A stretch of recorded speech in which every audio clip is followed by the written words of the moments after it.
हं. काल इंदापूर तालुक्यामध्ये खूप मोठ्या प्रमाणात वादळी वारा झाला आणि त्याच्यामध्ये पाऊसही होता.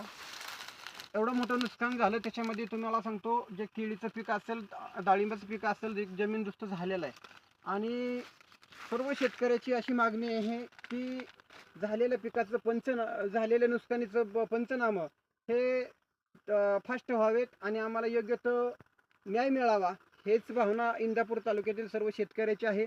तुम्ही बघू शकता, कॅमेरामॅन इकडे शूट करा. या साईडला बघू शकता की 2 एकराचा प्लॉट आहे हा. इथं जमीनदोस्त झालेलं आहे. म्हणजे आता केळीचं रेट काय आहे, आता होणारं जे नुकसान आहे खूप मोठ्या पद्धतीचं न भरून येणारं असं नुकसान आहे. आणि अशा पद्धतीचं जो लॉस झालेला आहे त्याच्यासाठी शासनाने तात्काळ मदत जाहीर करावी, अशी शेतकऱ्याच्या वतीने मी आपणाला विनंती करतोय. आणि महाराष्ट्र राज्याचे कृषी मंत्री दत्तामामा भरणे असतील, त्याचबरोबर माजी मंत्री हर्षवर्धनजी पाटील असतील, आणि वेळेत या ठिकाणी दौरे करावेत आणि या ठिकाणी योग्य तो शेतकऱ्यांना न्याय द्यावा, एवढीच विनंती करतो. थोडंसं प्लॉट पूर्णपणे दाखवा कॅमेरामध्ये.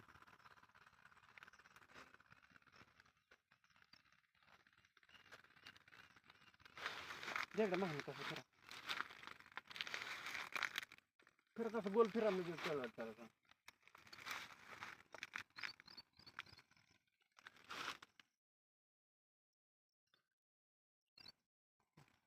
पण असं फिरा मागे, इकडे इकडे इकडे असं फिरा, आवाज करू आपण व्यवस्थित, कसं करायचं तसं पाहिजे तसं करा.